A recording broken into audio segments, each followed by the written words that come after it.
channel Physics in Life and Life। बच्चों हम exercise कर रहे थे चैप्टर नंबर 11 की एनसीईआरटी 11 से फिजिक्स की एनसीईआरटी जो 11th क्लास के उसका पार्ट 2। तो थर्मल प्रॉपर्टीज ऑफ मैटर में हम 18 सवाल डिस्कस कर चुके हैं, यानी up to 11.18 we have discussed till now. और अब बारी है 19वें सवाल की, यानी 11.19। तो आप लोग पेज नंबर खोल सकते हैं, कौन सा है 297, मोस्ट प्रोबेबली 296 और 297 इस पर ही आपको मिलेगा। So the question is a thermocol ice box, जैसे कि फ्रिज आने से पहले हम इस्तेमाल किया करते थे बच्चों, बर्फ बाजार से लाकर थर्माकोल के डब्बे में रखते थे। रेफ्रिजरेटर सबके पास नहीं हुआ करता था उस जमाने में। Thermocol ice box is a cheap and efficient method for storing small quantities of cooked food in summer in particular. A cubical ice box of side 30 centimeter has a thickness of 5 centimeter. ये इसकी मोटाई दी हुई है। If 4 kilogram of ice is put in the ice box, आपने गौर किया हो तो बच्चों वो आइसक्रीम वाला जो आता है गर्मी में ठेला, जो आइसक्रीम का अंबर आइसक्रीम या ऐसे जो आता है, तो वो यही और कुछ नहीं है, आइस बॉक्स होता है जिसके अंदर वो आइसक्रीम कैंडीज रख कर लाते हैं। तो 4 kg of ice is put, 4 kilo बर्फ भरी गई है चारों तरफ। Estimate the amount of ice remaining after 6 hour, 6 घंटे बाद कितनी बर्फ बचेगी। आउटसाइड टेम्परेचर 45 डिग्री सेंटीग्रेड, यानी तेज गर्मी पड़ रही है बच्चों, कोटा की गर्मी 45 degree.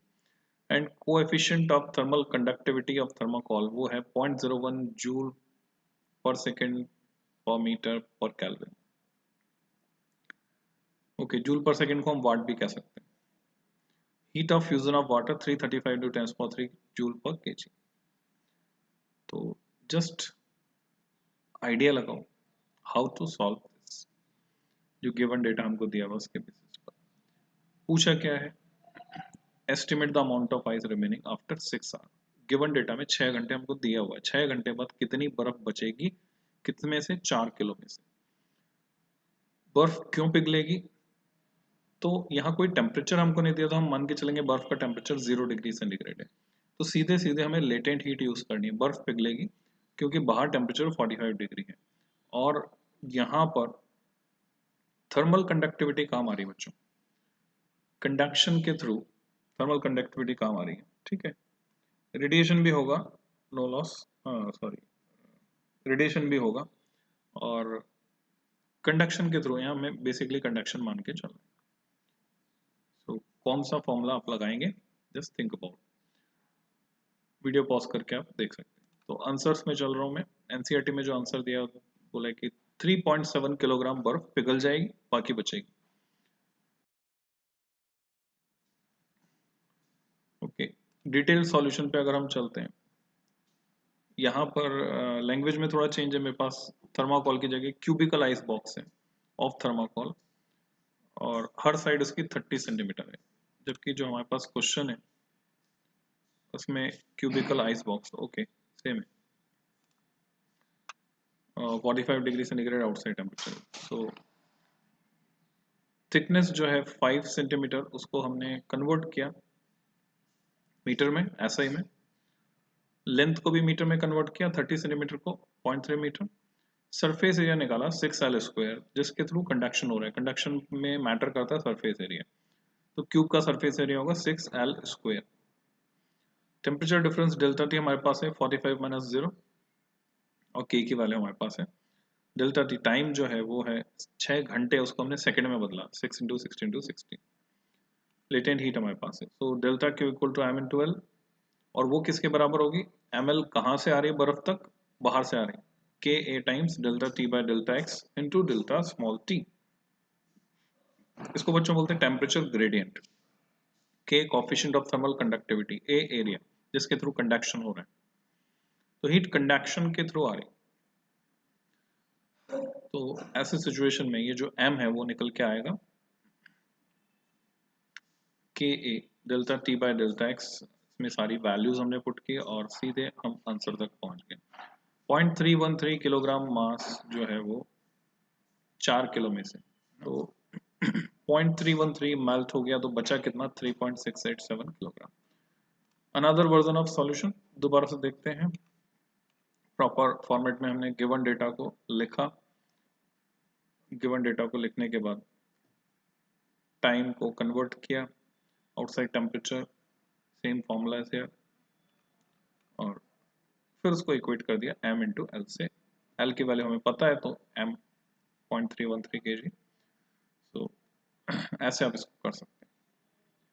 Next question, question number 20, 11.20, brass boiler, पीतल का बॉयलर। बॉयलर आप समझते हैं इंडस्ट्रीज में काम आता है, जिसमें कोई चीज उबाली जाती है।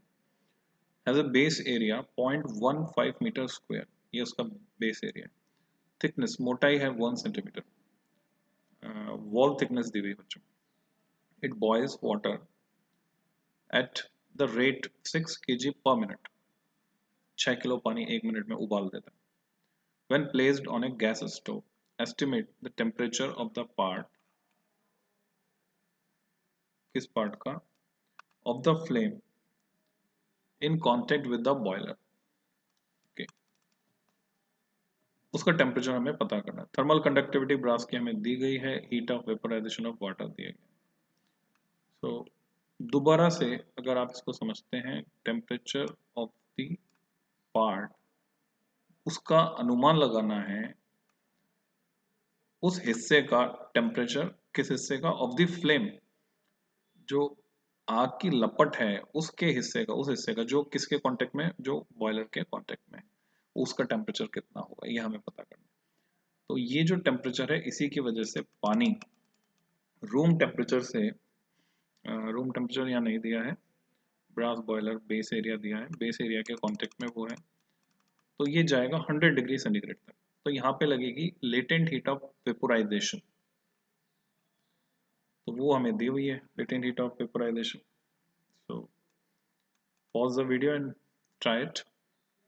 आंसर जो है हमारे पास वो है बच्चों 238 डिग्री सेंटीग्रेड, 238 डिग्री सेंटीग्रेड। कैसे आएगा, here is the solution. Area 0.15 metre square base का, जहाँ पे आग लग रही है, यानी पैंदे का उसके।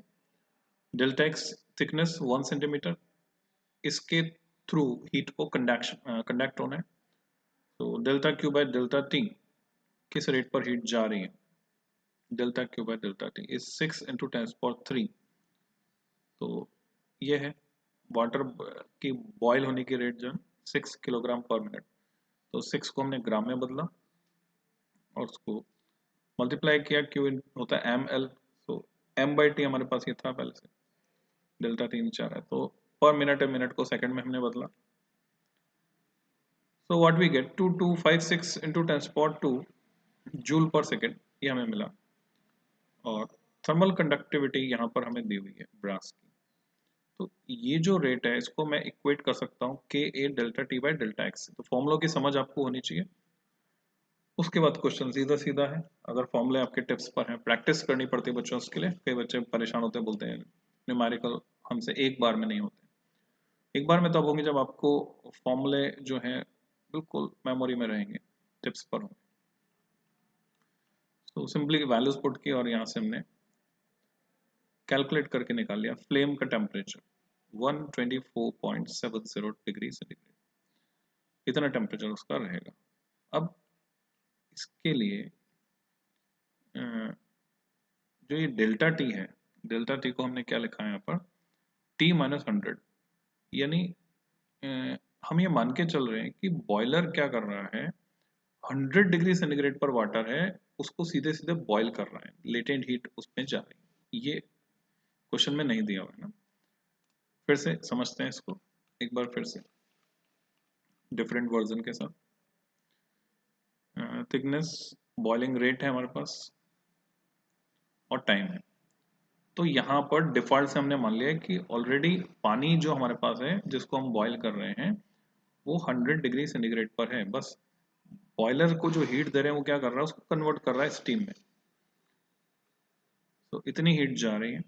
Temperature of the flame, boiling point of water हमने ले रखा है T2 को, ये टेम्परेचर डिफरेंस में। तो कंडक्शन के थ्रू, और ये सारी की सारी ml के बराबर हमने मानी, यानी इसमें हम सेंसिबल हीट नहीं दे रहे, सिर्फ लेटेंट हीट दे रहे। So this is the calculation. Next question, explain why. Question number 21 11.21 हमें एक्सप्लेन करना है, समझाना है. Part A, a body with large reflectivity is a poor emitter. जो ज्यादा रिफ्लेक्ट कर देगा वो पुअर एमिटर होगा, क्योंकि उसके पास कुछ है ही नहीं बाद में एमिट करने के लिए, क्योंकि उसने सब रिफ्लेक्ट कर दिया. तो उसका एक्सप्लेनेशन हमको देना है. इसका एक्सप्लेनेशन यहाँ पर बच्चों नहीं दिया है एनसीईआरटी में सॉल्यूशंस में. और जो दूसरे सॉल्यूशंस मेरे पास है इसमें अगर हम देखते हैं तो according to Kirchhoff's law of black body radiation, good emitters are good absorbers and bad emitters are bad absorbers. So simple सा logic. Body with large reflectivity is a poor absorber of heat and consequently it is also poor emitter. ये reason हो गया. Another version, body with large reflectivity is a poor absorber of light radiation. Poor absorber will in turn be poor emitter of radiation. Hence a body with large reflectivity is a poor emitter. Next question B, brass tumbler, पीतल का कोई बर्तन है, feels much colder than a wooden tray on a chilly day. ठंड में आप हाथ लगाते हैं तो वो जो मेटल का बर्तन है वो आपको ठंडा महसूस होता है, जबकि लकड़ी की जो ट्रे है वो उतनी ठंडी नहीं लगती. Brass tumbler feel much colder, तो उसका रीजन क्या है? Brass is a good conductor of heat, तो आपकी बॉडी से हीट ले लेगा, while wood is a bad conductor. So when we touch the brass tumbler, जैसे आप छू रहे हैं ऑन ए चिली डे, वो कंडक्ट कर रहा है आपकी बॉडी से heat. Heat starts flowing from our body to the tumbler, तो इसलिए हमें ठंडा महसूस होता है. पर जब हम लकड़ी की ट्रे को छूते हैं तो वो बैड कंडक्टर है, तो हीट फ्लो नहीं होती है, इसलिए हमें ठंडा महसूस नहीं होता. सी, एन ऑप्टिकल पायरोमीटर, बच्चों इससे बहुत हाई टेम्परेचर नापा जाता है इस इंस्ट्रूमेंट पायरोमीटर से. पायरोमीट्री पूरी ब्रांच है फिजिक्स में हाई टेम्परेचर मेजरमेंट के लिए. भट्टियों का तापमान नापते हैं, थर्मामीटर लगा के तो नाप नहीं सकते, पिघल जाएगा thermometer. For measuring high temperature, calibrated for an ideal black body radiation. इसमें बल्ब लगा रहता है, बल्ब के फिलामेंट के टेम्परेचर से उसको कैलिब्रेट करते हैं. Gives too low a value for the temperature of a red hot iron piece in the open, but gives a correct value for the temperature when the same piece is in the furnace.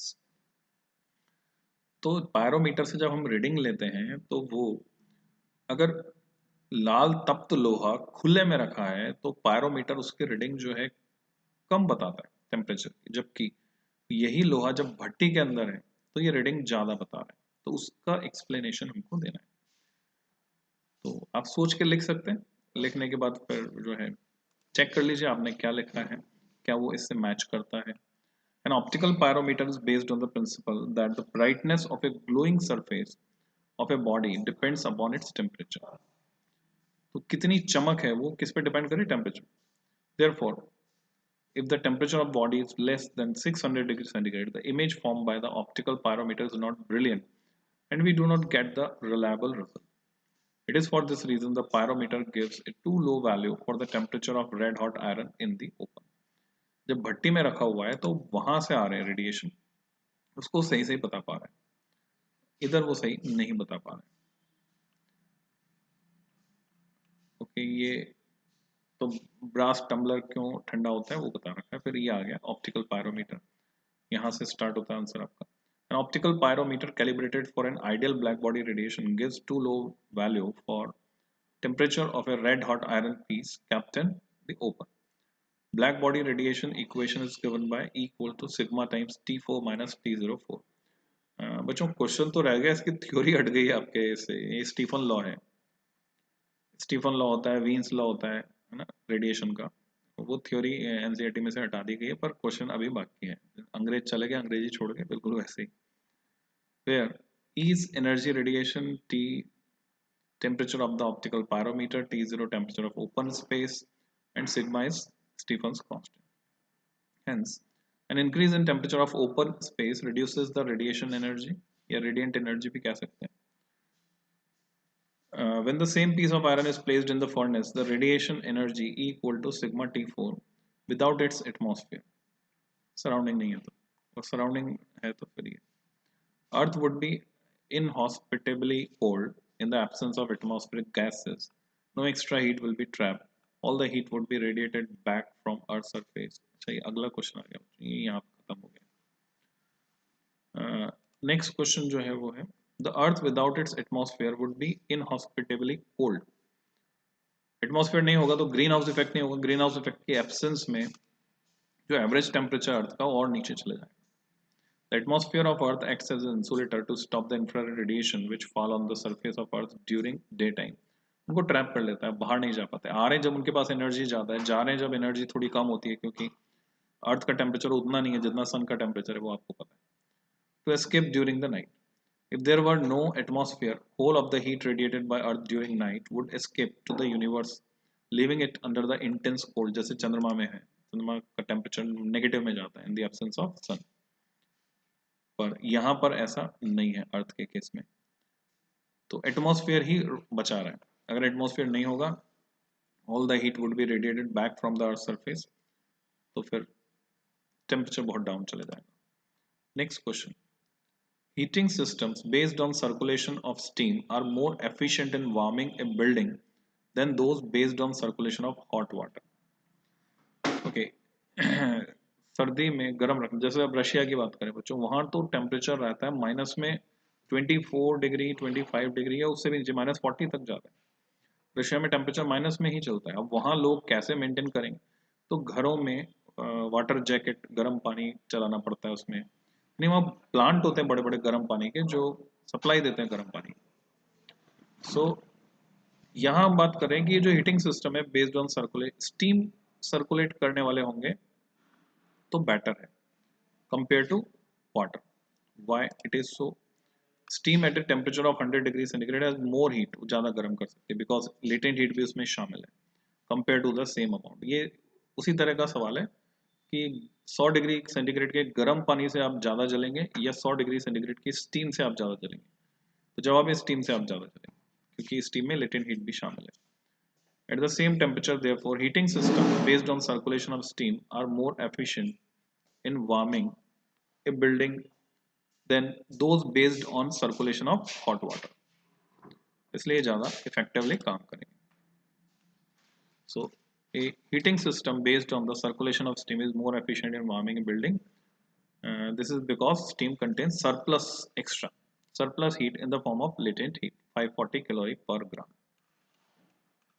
Okay बच्चों, next question, question number 22, और फिर ये chapter खत्म, फिर हम next chapter चलेंगे, thermodynamics पढ़ेंगे।